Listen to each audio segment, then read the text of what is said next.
Kasih banyak Pak Roti Hidup. Jadi begini, dari awal mula saya beberapa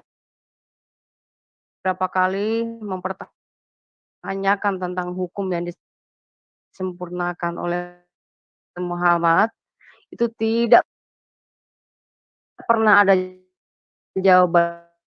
Di sini pun sengaja nih di sini ya, sudah disediakan topik ya, ingin mempertanyakan tentang Buka belajar yang namanya cara komplit ya, dari Kejadian sampai Wahyu, sebaiknya Anda koreksi dulu ya, kitab Anda,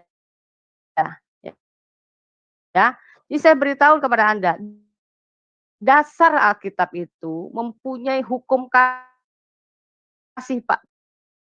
Saya berikan hukum yang tidak pernah ditiadakan oleh Yesus dengan segenap hatimu, dengan akal budimu, dengan kekuatanmu, dan segenap jiwamu.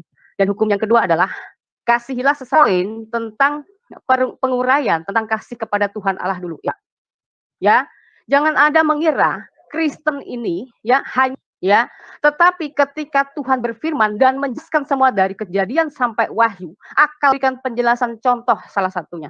Bicara mengenai tentang masalah tentang suami istri dan segala macam, akal budi kita harus apa? Orang Kristen diwajibkan harus mempunyai satu pasangan saja. Dari awal mula ya, tidak ada itu hukum yang kalau misalnya kamu ada perintah di dalam istrimu nggak bisa melayani karena tabrakan, lumpuh dan segala macam. Di dalam kekristenan apalagi yang disempurnakan oleh Yesus, ya, akal budi kita diwajibkan menjaga kesucian dan juga hal yang memisahkan. Jadi di sini melampiaskan nafsunya, ya. Tetap istrinya yang sedang sakit dan tidak menyakiti dengan membawa perempuan yang lain. Itu sudah melanggar hukum kasih.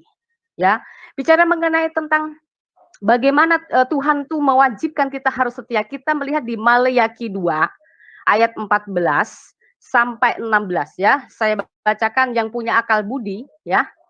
Dan kamu bertanya, oleh karena apa?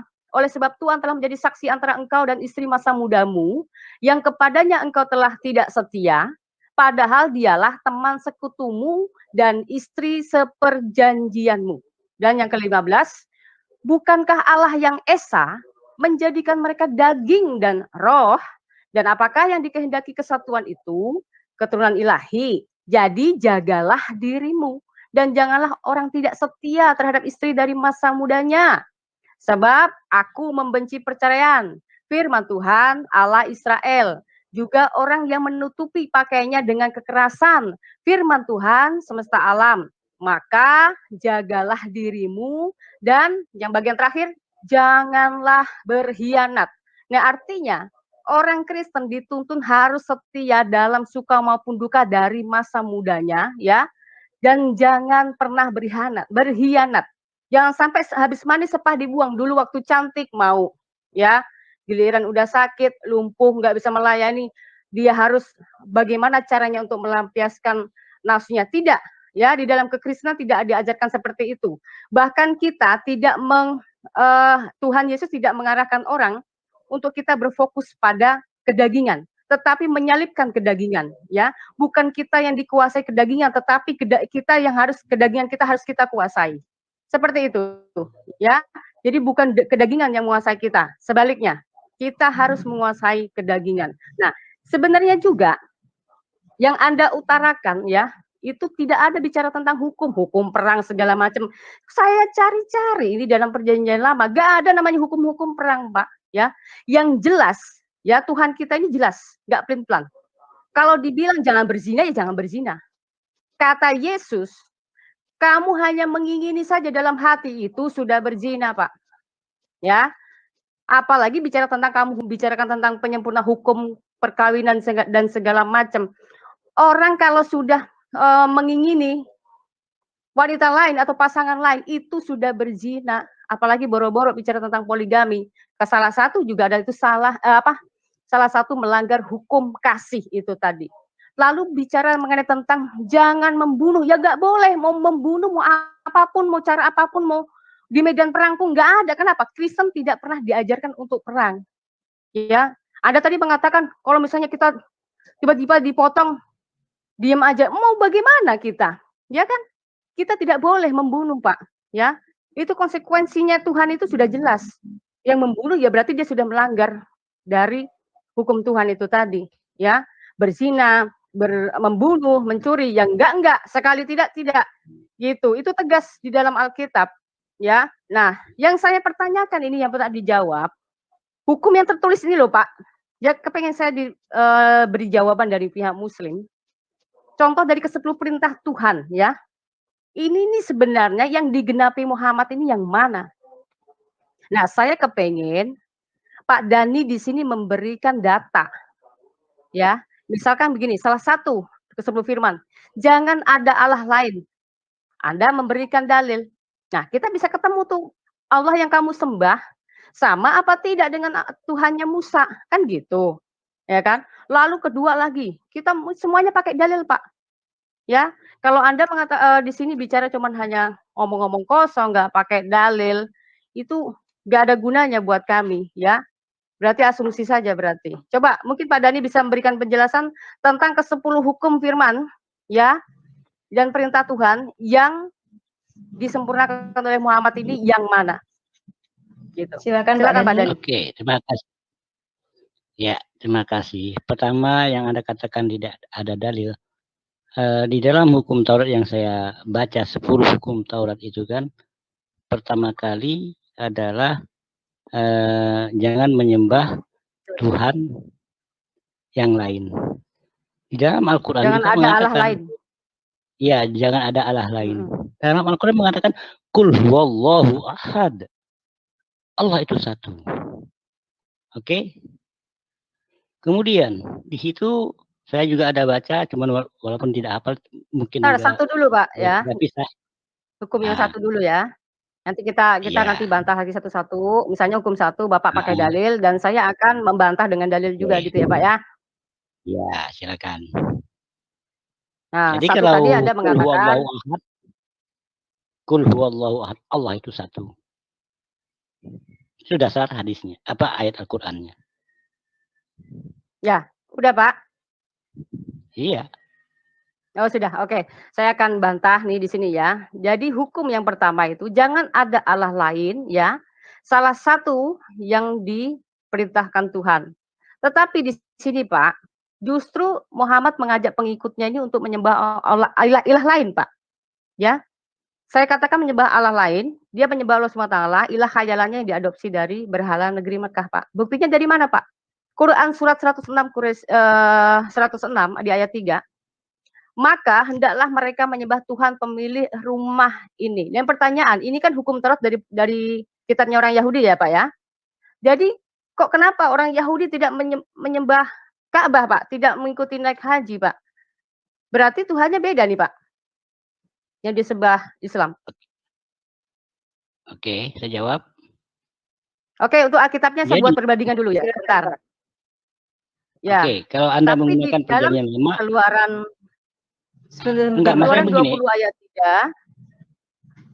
3. Di Keluaran 20 ayat 3, jangan ada padamu Allah lain di hadapanku. Artinya ada sesembahan lain Pak, ada Allah lain loh Pak ya, di luar bangsa Israel Pak. Nah ini tolong ditanggapi. Sementara di dalam Quran surat 106 ayat 3 tadi mengatakan seperti itu.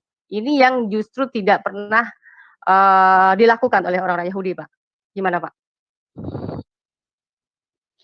Jadi apa yang disampaikan di dalam Al-Quran itu sangat serasi yang menjadi Tuhannya orang-orang Yahudi. Makanya orang-orang Yahudi tidak pernah komplain, ya tidak pernah menyalahkan orang Islam tentang ketuhanan. Justru orang Yahudi menyalahkan cabangnya ataupun apa ya, orang Kristen ini kan menginduk kepada Yahudi, anaknya lah, kita anggap anaknya Yahudi. Jadi dianggap anak ini durhaka. Kenapa saya katakan demikian? Karena Yahudi tadi mengatakan tidak pernah sampai detik ini. Orang Yahudi tidak mengakui kekristenan. Bahkan dikatakan Nabi Isa itu fiktif. Itu bagaimana?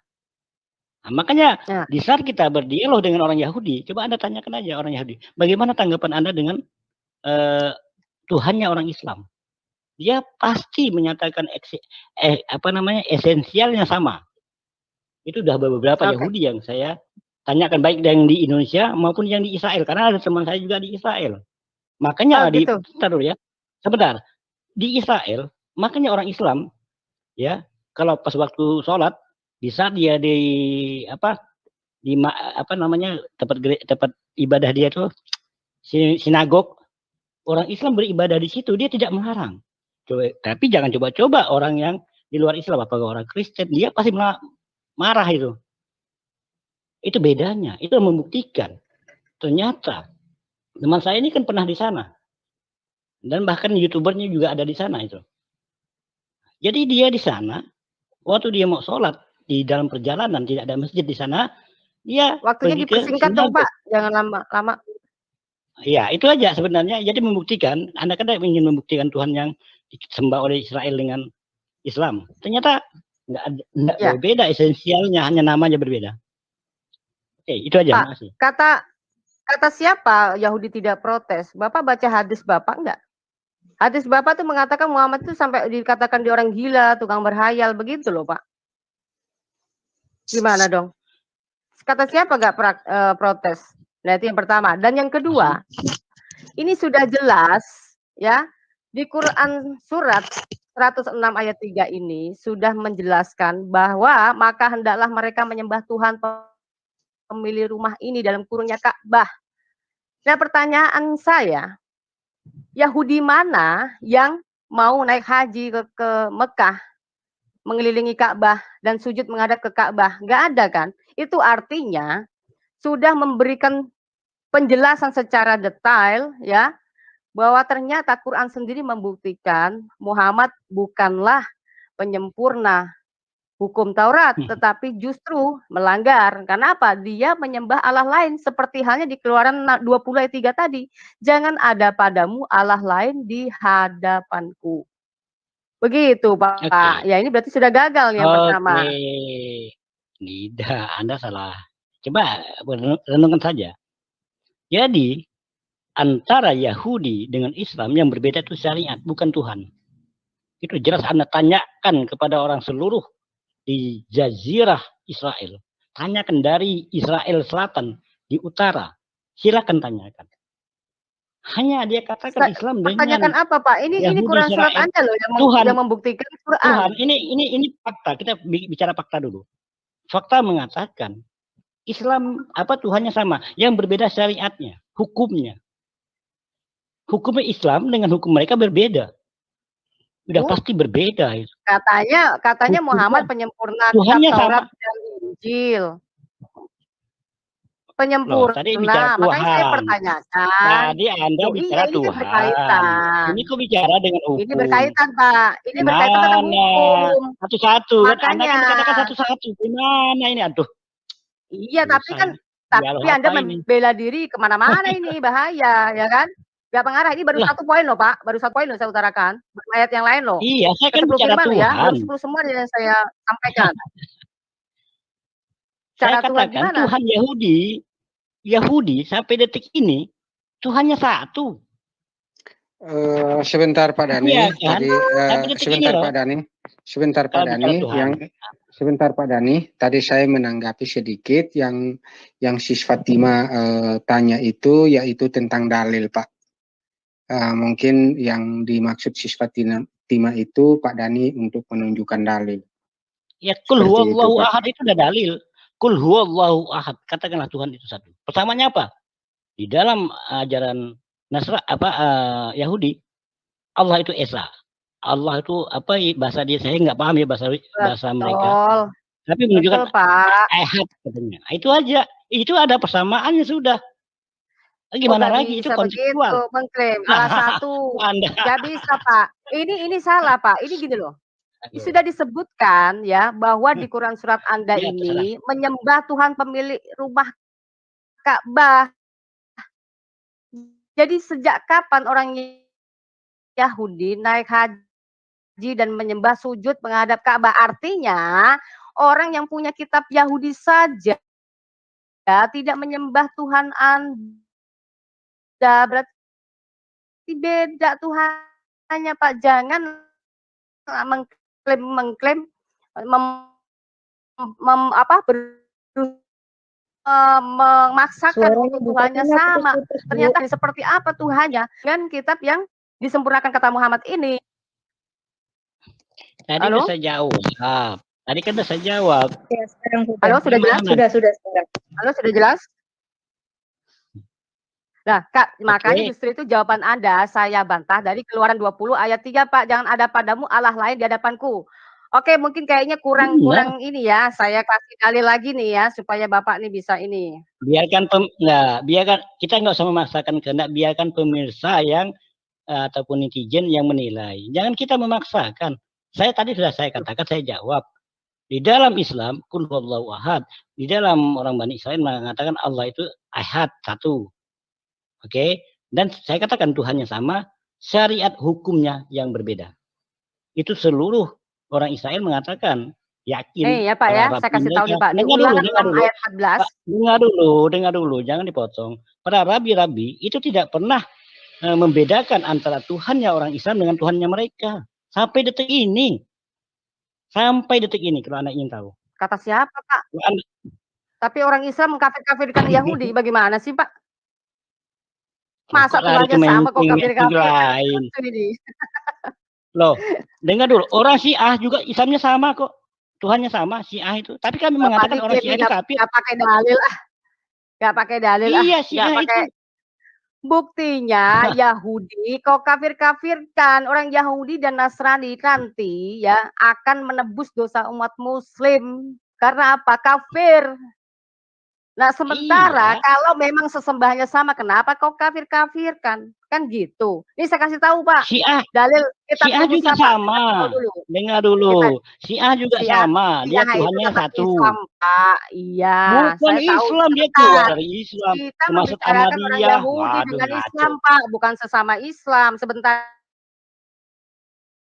dulu, Bapak. Jangan suaranya lebar kemana. Suaranya Syiah itu Islam, Pak ya. Syiah bukan kalau Islam, yang lain keluar dari Islam. Dengar nggak yang lain? Mungkin yang lain. Syiah itu bukan Islam. Ulangan 6 ayat 14, Pak Dani. Janganlah kamu mengikuti Allah lain dari antara Allah bangsa-bangsa sekelilingmu. Ini bicara di bangsa Israel ya, Pak ya.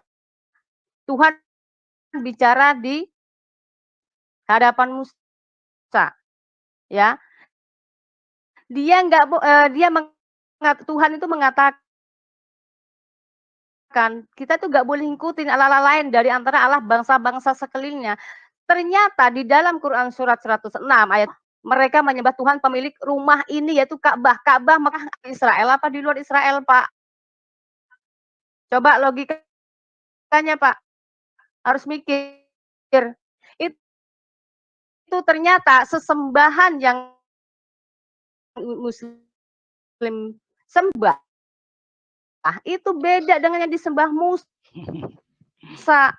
Nah, artinya satu poin yang di sini ini baru satu poin loh, Pak. Belum poin yang lain. Bela-belain setengah mati bahwa Allah dalam Ka'bah itu adalah sesembahannya Musa. Ini salah, ada banyak Allah lain loh di sekeliling bangsa Israel. Ya, Quran surat 106 ayat 3 Allah ini sudah berdiam di rumah Ka'bah. Yang berdiam di dalam Ka'bah. Siapa bilang berdiam? Oh, bohong itu, jangan fitnah. Nggak ada Tuhan mengatakan berdiam di dalam Ka'bah. Mana bukti ayatnya? Berdiam di dalam Ka'bah. Ini ayatnya. Nih, ayatnya. Ayat berapa? Ayat. Maka hendaklah mereka menyembah Tuhan pemilik rumah ini, pemilik Ka'bah. Ka'bah. Ayat berapa? Ayat berapa? Ulangan 6 ayat 14. Oh, ulangan. Quran 106 ayat 3, Pak, ya. Apa? Quran surat 106 ayat 3. Kalau enggak ini Quraisy. Jadi di sini putus, ulangan 6 ayat 14 sudah mengatakan janganlah kamu mengikuti Allah lain. Putus-putus lagi. Kok masih putus-putus ya, Bu ya? Coba Bu dibaikin, Bu. Coba bicara agak panjang dikit, Bu. Halo? Lagi. Halo? Iya. Ya. Itu tadi ya, Pak ya. Udah saya kasih tahu bahwa di ayat di ke-10 firman salah satunya yang pertama ya. ternyata justru Muhammad mengajak pengikutnya untuk menyembah Allah SWT, yaitu Allah yang diadopsi dari berhala negeri Mekah. Itu pendapat kami. Kenapa saya katakan itu? Karena sejarah Ka'bah itu sebelumnya itu ada 360 patung yang diesakan menjadi satu batu, yaitu Hajar Aswad, yang sampai sekarang ini disakralkan dan dijadikan ritual secara umum umat Islam seluruh dunia, bahwa orang yang naik haji wajib menyentuh dan mencium Bu Fatima masih macet lagi, kalau Bu. bisa Suaranya. itu, tapi karena tidak semua bisa menyentuh batu itu, artinya sudah melanggar hukum Bu yang Fatimah, pertama. Ibu Suratnya sudah saya Fatimah, berikan tadi, surat 106 ayat 3. Ibu Fatimah Kalau suaranya Kalau masih video gimana nih? Suara putus-putus. saya hilang terus nih, Pak. Nggak Iya, nyampe-nyampe. agak Paham. putus-putus. Saya paham maksudnya. Oke, saya jawab nih ya. Aduh. Boleh saya jawab? Moderator? Iya, silakan. Silahkan Pak Dani. Jadi di dalam surah Quraisy ini, yaitu di ayat 3. Maka hendaklah mereka menyembah Tuhan pemilik, ya sekali ya, Tuhan pemilik rumah ini ataupun Ka'bah. Jadi pemilik, bukan Tuhan berada di dalam Ka'bah, bukan Allah itu berada di dalam Ka'bah, tetapi pemilik Ka'bah. Itu harus bisa dibedakan. Termasuk Ka'bah itu pemiliknya Tuhan. Kemudian bait suci juga pemiliknya Tuhan. Dunia ini miliknya Tuhan. Tidak salah kalau Allah mengatakan sembahlah Tuhan pemilik Ka'bah. Apa salahnya? Bani Israel juga sembahlah, misal kalau ada, saya nggak tahu di zaman kita, beribadahlah kamu di bait suci sebagai pemilik Tuhannya. Nggak salah juga karena pemiliknya. Semuanya dimanapun kita ada itu pemilik Tuhan semua, termasuk manusia. Kita ini milik Tuhan semua. Hanya kita diperintahkan untuk berhaji mengitari Ka'bah yang bernama tawaf. Kenapa dikatakan tawaf? Karena untuk mengenang sejarah rekam jejak daripada Siti Sarah dengan Ismail. Itu hanya rekam jejak diabadikan oleh Allah, dikenang oleh Allah untuk, sekali lagi, untuk memuliakan anak keturunan yang bernama Ibrahim. Karena kami umat Islam selalu memuliakan Nabi Ibrahim. Karena di dalam kitab Anda yang saya temukan, ya mohon maaf saya ada temukan itu, orang yang memuliakan Nabi Ibrahim, itulah orang tanda-tanda orang yang mengikuti, yang mendapatkan rahmat dari Allah. Itu yang saya temukan di dalam ayat Anda. Nah, siapa yang memuliakan Nabi Ibrahim kalau bukan umat Islam? Saya mau tanya itu. Adakah orang yang menyesuaikan ajaran itu, yang melaksanakan ajaran di dalam Alkitab Anda, selain dari umat Islam? Kami 5 waktu, setiap waktu itu kami menyebut minimal ya 10 kali memuliakan, mengucapkan dengan lisan kami untuk memuliakan Nabi Ibrahim alaihissalam. Tetapi di dalam kitab Anda saya temukan ya baru-baru ini, 8 bulan mempelajarinya, ternyata di dalam Alkitab Anda itu membuktikan ada satu memuliakan umat Islam yang memuliakan Nabi Ibrahim. Apakah orang Bagaimana caranya Kristian memuliakan Nabi Ibrahim, Pak? Gimana caranya memuliakannya? Dengan cara apa? di dalam tahayat? Apa dalam tahayat kami? Asyhadu an la ilaha illallah wahdahu la syarikalah wa asyhadu anna Muhammadar rasulullah. Tahiyatun barakatuh wa salam. Sejak kapan Ibrahim bersyahadat Muhammad, Pak? Loh, kok bersyahadat? Memuliakan. Tolong. Aduh, nggak tahu Tadi ya. Anda sebut Muhammad bukan? Di situ ada sebut Muhammad bukan? Maksudnya? Takhiyatnya tadi Umat gimana Islam, takhiyatnya? sekali lagi saya katakan, Takhiyatnya. umat Islam, kita bicara memuliakan, kok lari ke sana? Iya, tadi katanya Kita bicara takhiyat, memuliakan harus Nabi. harus Wah, kita sudah menyimpang dari tema. Saya hanya mencontohkan aja, udah. Silakan penonton yang menilai. masalahnya di sini Bapak lari ke tentang memuliakan Ibrahim. Nah, dengan cara apa orang itu harus memuliakan Ibrahim? Maksudnya apa ini? Tidak ada loh hukum-hukum kita ini harus mengikut harus memuliakan Ibrahim, nggak ada loh. Nggak ada. Benar. Nggak ada. Ayo Fatimah. Nggak ada. Nggak ada, benar. Nggak ada di dalam Alkitab. Nggak boleh orang memuliakan manusia itu nggak ada. Gimana Pak ayatnya Pak? Aduh. Coba tunjukkan. Tunjukkan ayatnya di sini biar Coba kita mungkin baca sama-sama. Teman-teman yang lain lah. Mungkin Bang Debata bisa nunjukkan ataupun siapa ini. Bang apa? Anda itu kan tahu nggak ayatnya kan? di mana? Ayatnya di mana? Saya Tahu nggak? Itu kitab Anda atau bukan itu? Loh, Anda ini bicara kitab yang mana ya? Biarkan aja.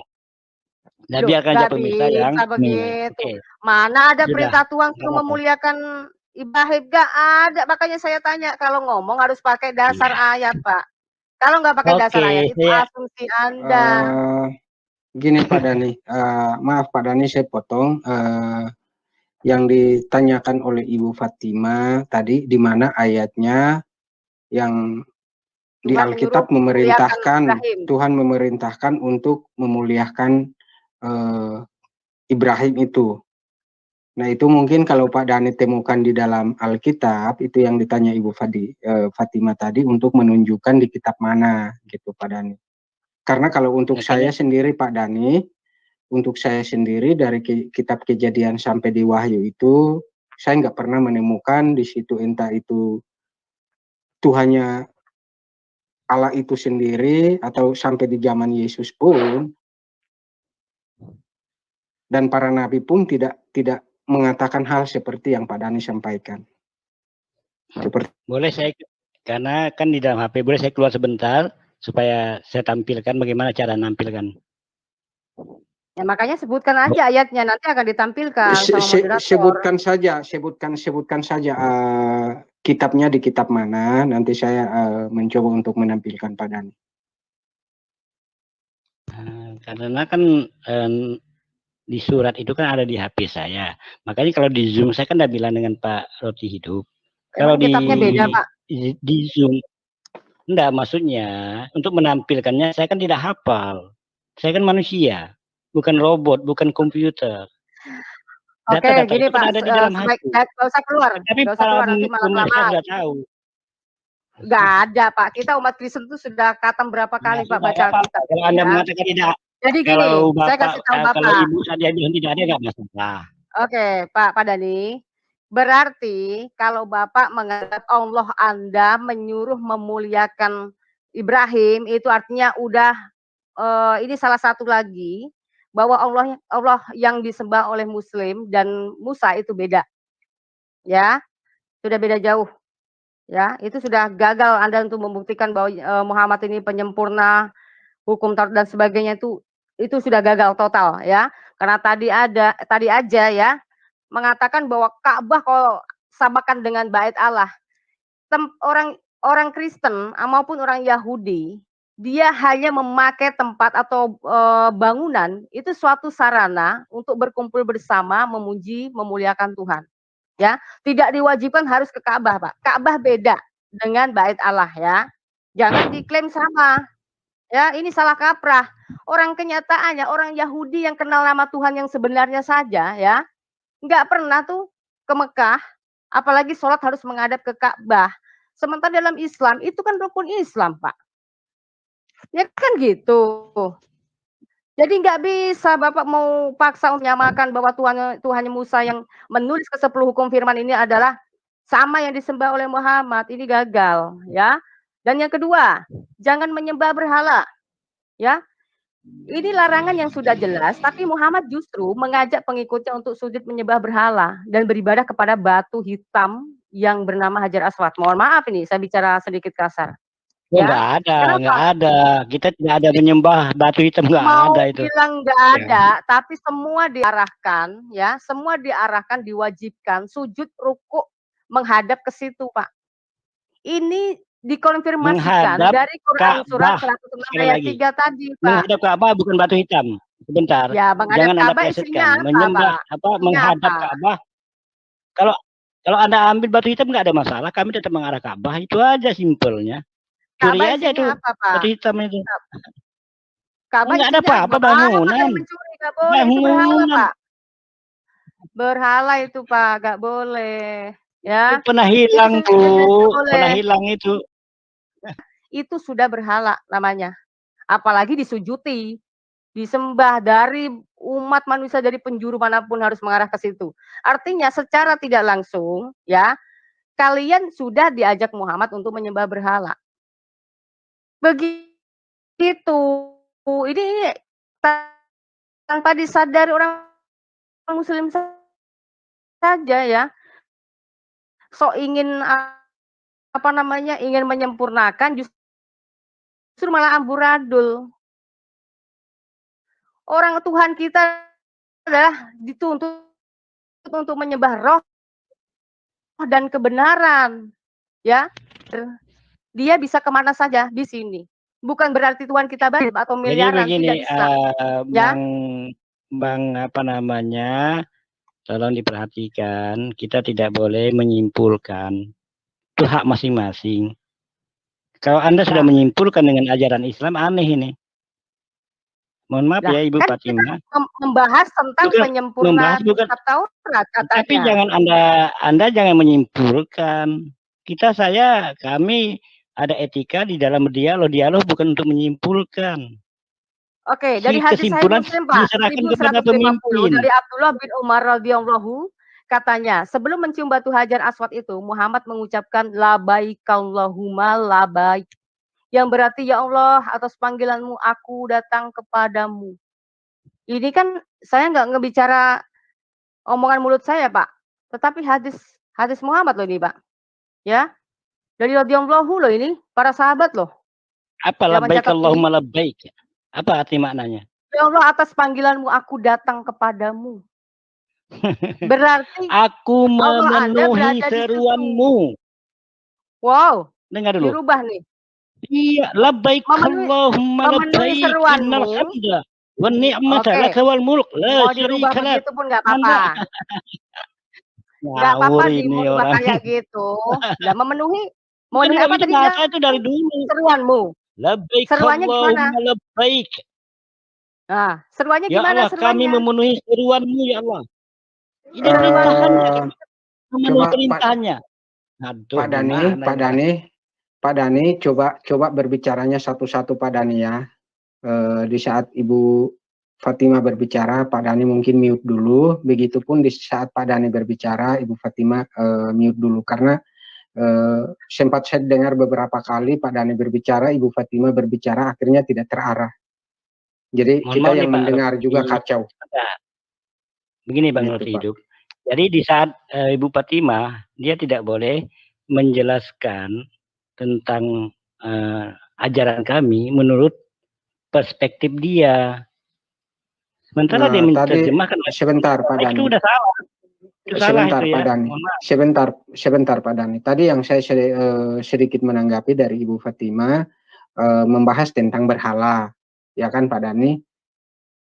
Nah, ketika mengatakan berhala itu bahwa kalau kita menyembah berhala itu berarti kita menyembah kepada batu, kayu dan sebagainya Pak Dani ya.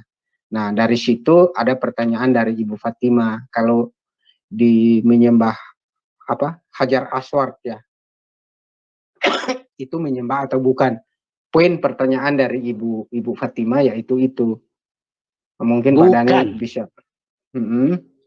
Saya katakan bukan menyembah itu, bukan menyembah batu, bukan menyembah Ka'bah. Kami hanya, sekali lagi, tapi yang saya lihat juga Pak Dani, tapi yang saya lihat juga Pak Dani, bukan hanya lihat, tapi teman-teman juga menceritakan ke saya yang sudah naik haji dan sebagainya, menceritakan juga ke saya bahwa kalau namanya Hajar Aswad itu disentuh dan dicium itu menghapus dosa.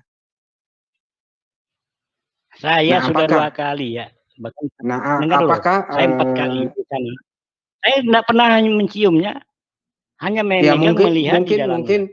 Hanya mungkin mencium itu waktu itu menciumnya cium, mungkin karena itu di dalam Bapak, lowongan itu ada yang memang tidak bisa. Ya mungkin Tapi itu tujuan Pak yang Dhani Bapak kan, lakukan. Lanjut aja. Mhm. tujuan Pak Dhani Enggak semua umat kepengennya, Islam. ya kan? Nah, kepengennya mencium itu toh kalau bisa. Kan tadi saya udah bilang, karena saking banyaknya Bukan mencium orang, maka batu, Bu. untung-untungan.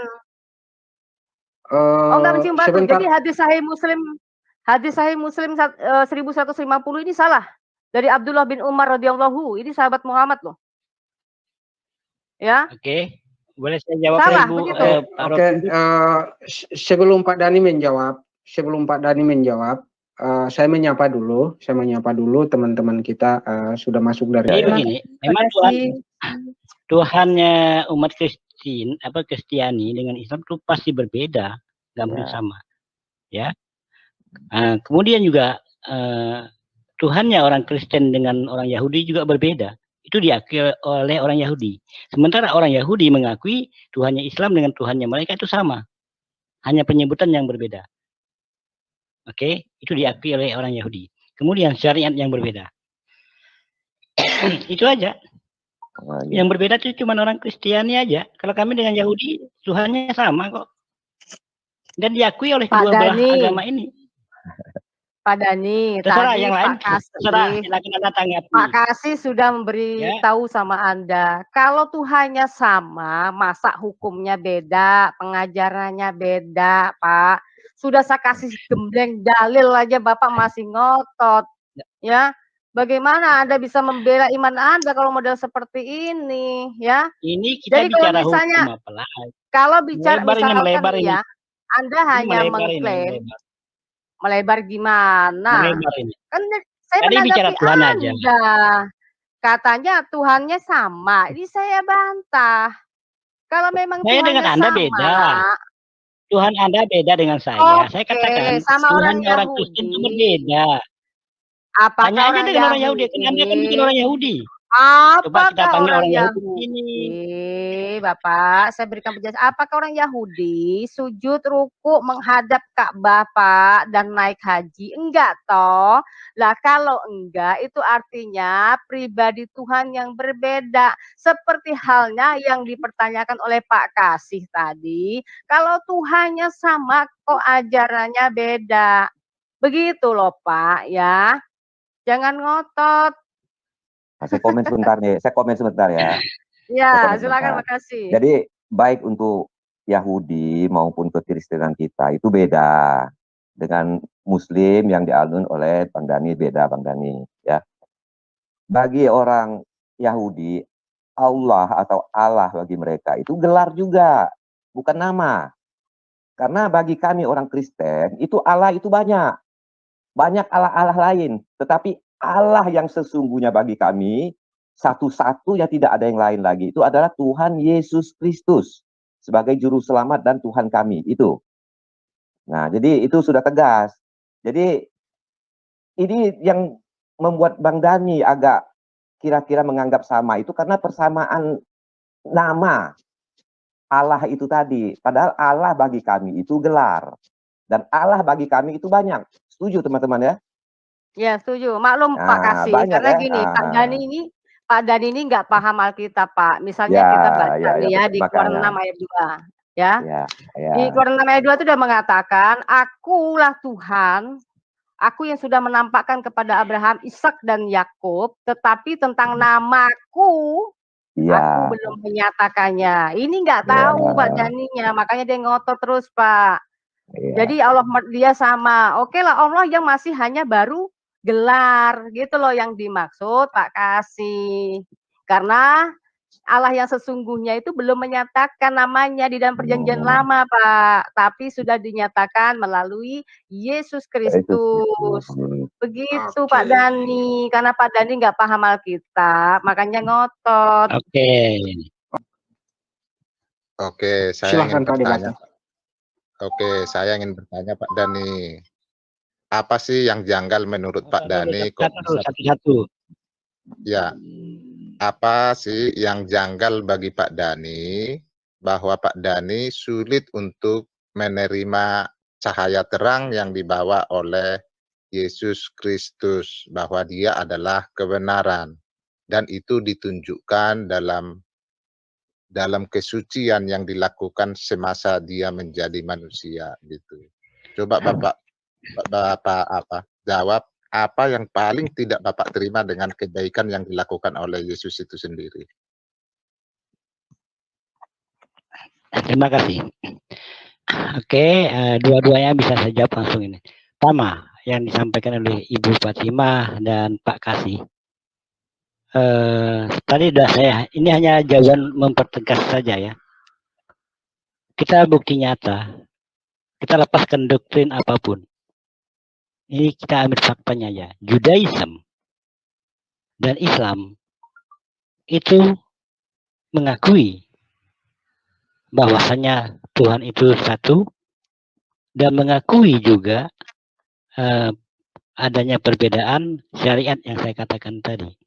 Jadi antara Islam dengan Yahudi memiliki Tuhan yang sama. Itu diakui baik Yahudi Selatan maupun Utara, bahkan yang ada di Indonesia. Kemudian orang Yahudi tidak mengakui ketuhanan Yesus. Memang berbeda antara Tuhannya Yahudi dengan Tuhannya Kristen, itu berbeda jauh. Bahkan itu bertolak belakang menurut mereka. Kami juga mengatakan Yesus itu bukan Tuhan. Jadi kami dengan Yahudi memiliki satu pandangan terhadap Tuhan. Oke. Kemudian Bang Debata tadi menanyakan kepada saya, kenapa sulit menerima cahaya terang katanya dari Yesus. Saya justru mengkaji Alkitab baru-baru ini walaupun 8 bulan ya. Saya sudah memisahkan, mungkin di antara teman-teman para pendeta belum ada yang memisahkan itu. Saya juga bertanya kepada para pendeta yang ada di Zoom ini, termasuk Bang Raja Siombing, pendeta Raja Siombing dan yang lainnya. Tidak ada mereka mencoba menelaah ucapan Yesus dengan di luar ucapan Yesus. Sementara saya sudah melakukan itu, sehingga saya tahu dari pertama ayat yang pertama yaitu tentang kitab Kejadian, Keluaran, Bilangan, maka semuanya saya hafalkan itu sampai kepada Wahyu. Makanya saya bisa mengkaji isi kandungannya itu, saya pisahkan antara ucapan Yesus dengan bukan ucapan Yesus. Itu sudah itu sudah saya bicarakan dengan Bang Iman. Itu saya kelompokkan, saya bandingkan, itu ketemu. Makasih. Saya menanggapi sedikit Pak Dhani. Saya menanggapi sedikit karena saya takut saya lupa. Karena dalam Quran 29 ayat yang ke-46 dan di QS 3 ayat 84, Allah semua umat manusia itu sama. Tidak ada yang beda. Dikatakan di sana, katakanlah Muhammad, kami beriman kepada Allah dan kepada apa yang diturunkan kepada kami dan yang diturunkan kepada Ibrahim, Ismail, Ishak, Yakub dan anak cucunya, dan apa yang diberikan kepada Musa, Isa dan para nabi dari Tuhan mereka. Kami tidak membeda-bedakan seorang pun di antara mereka dan hanya kepadanya kami berserah. Itu di QS 84 tadi Pak Dhani ya. Nah, sedangkan di benar sekali.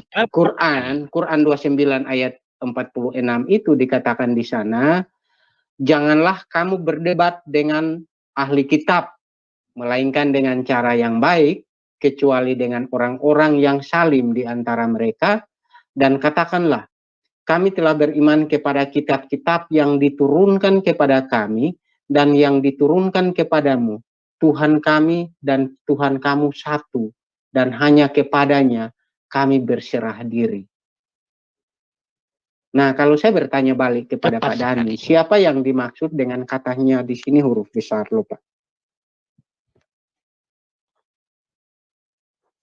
Ya Tuhannya Itu para i- nabi. Makanya itu kata Quran Nabi Isa loh. kan punya Itu Tuhan. Dia itu mengutus. kata Quran Iya. loh. Makanya kon kita iya.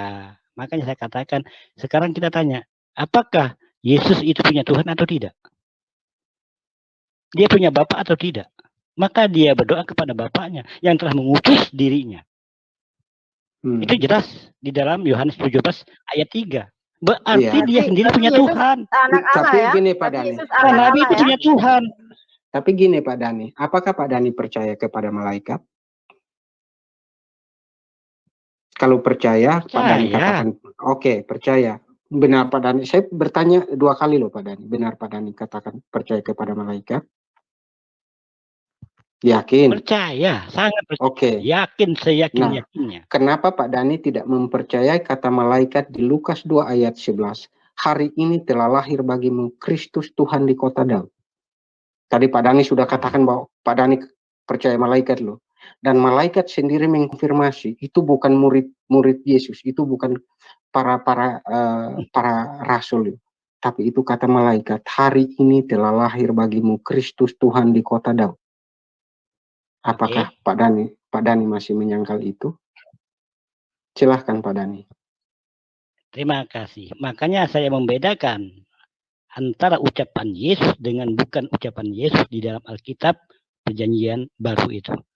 Saya bedakan. Mana ucapan Yesus, mana yang bukan. Ternyata itu bukan ucapan Yesus itu. Silakan cek. Saya pastikan itu bukan ucapan Yesus. Itu Udah. ucapan malaikat. Pak Dani, Bukan ucapan Yesus. Itu di saat Yesus masih bayi, malaikat itu datang menjumpai para gembala. Itu di tengah malam malaikat itu datang. Jangan takut, kata malaikat. Sebab hari ini telah lahir bagimu Kristus Tuhan di kota Daud. Malaikat yang saudara percaya, yang Pak Dani percaya menjumpai Muhammad, ya kan? Iya. Menjumpai para gembala dan mengatakan hari ini telah lahir bagimu Kristus Tuhan di kota Daud. Itu bukan manusia. Yang perlu Pak Dani catat di sini, bukan manusia yang mengatakan, tapi malaikat Tuhan yang mengatakan hal itu. Malaikat yang menjumpai Maria di saat Maria masih jadi gadis, dan ketika Yesus dilahirkan, malaikat itu datang. Oke, makanya tadi saya katakan, saya pisahkan antara ucapan Yesus dengan bukan ucapan Yesus. Kalau Anda itu katakan itu ucapan malaikat, Katanya ya percaya malaikat tadi. Tadi Pak Dani mengatakan percaya malaikat loh. Nah, jangan kalau Pak Dani dulu. percaya, jangan dipotong. Jangan dipotong. Kalau Pak Dani percaya malaikat, berarti Pak Dani harus mengakui kalau Yesus itu adalah Tuhan, karena itu kata malaikat. Oke. Boleh saya jawab? Silahkan. Jadi tulisan itu bukan ucapan malaikat. Kenapa saya katakan itu bukan ucapan malaikat? Sekarang bukti itu ucapan malaikat itu siapa? Siapa yang mengatakan itu ucapan malaikat? Kalau ucapan malaikat yang ngasih siapa tahu namanya? Sebentar, Sis. Saya kasih tahu, Pak. Pak Dani, sebentar, Bu Fatima. Ketika malaikat mengatakan itu kepada para gembala, para gembala itu pun datang menjumpai Yesus. Dan di saat itulah mereka menyembah. Para malaikat pun ikut menyembah saat itu. Itu jelas Pak Dani. Dan tidak hanya sampai di situ. Para majus dari timur itu pun datang menyembah. Itu malaikat katakan kepada para gembala itu. Dan benar adanya. Ketika para gembala itu datang menjumpai Yesus di dalam palungan. Mereka menyembah. Itu nggak bisa dipungkiri Pak Dani. Kalau saya memungkiri, kenapa? Itu bukan keterangan daripada Nabi Isa ataupun Yesus yang Anda katakan. Yesus tidak pernah mengatakan itu. Yesus masih bayi. Itu baru Pak Dani menanggapi dulu. Itu Yesus baru lahir loh. Itu Yesus baru lahir. Dan kalau Pak Dani kalau saya mau kembali kepada kitab Taurat yang tadi Pak Dani singgung dari tadi, itu kalau kembali kepada kitab Taurat di Yesaya 9 ayat 5 dikatakan di sana. Mungkin saya baca saja Pak Dani ya. Saya baca saja supaya lebih jelas. sebentar. Telah diberikan. Ya. Ya, saya percaya kepada Pak Rocky untuk membacakannya. Kenapa? Dia membaca itu Yesaya benar-benar jujur. Tadi dia baca ayat Al-Quran itu jujur dia. Makanya saya percaya kepada Yesaya Rocky. 5, Yesaya 5 dikatakan di sana itu sebelum Yesus lahir loh Pak.